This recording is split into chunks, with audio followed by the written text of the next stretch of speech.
ভারতের ৭৬তম প্রজাতন্ত্র দিবস গোটা দেশের সঙ্গে তেলিয়ামুড়া মহকুমায় পালিত হল। তেলিয়ামুড়া স্থিত ভগৎ সিং মিনি স্টেডিয়ামে ত্রিপুরা বিধানসভার মুখ্য সচেতক কল্যাণী সাহারায় জাতীয় পতাকা উত্তোলন করেন এবং অভিবাদন গ্রহণ করেন।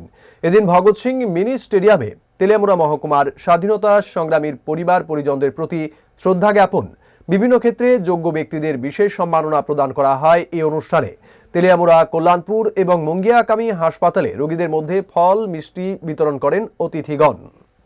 সারা দেশের সাথে আমাদের এই ত্রিপুরা রাজ্যেও শ্রদ্ধার সঙ্গে প্রজাতন্ত্র দিবস পালন করছে।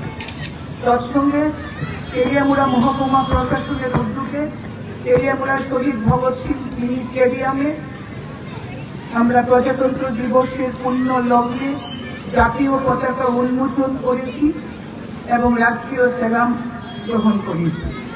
আজকের এই অনুষ্ঠানে উপস্থিত রয়েছেন আমাদের তেলিয়ামুড়া পৌর পরিষদের সম্মানীয় চেয়ারপারসন শ্রী রূপক সরকার মহোদয়, আমাদের সাথে রয়েছেন তেলিয়ামুড়া পৌর পরিষদের সম্মানীয় ভাইস চেয়ারপারসন, আমাদের তেলিয়ামুড়া পৌর পরিষদের সম্মানীয় কাউন্সিলর তথা রাজ্যের সুনাগরিক শ্রী অচিন্ত্য ভট্টাচার্য মহোদয়, আমাদের সাথে রয়েছেন অন্যান্য সম্মানীয় কাউন্সিলরগণ,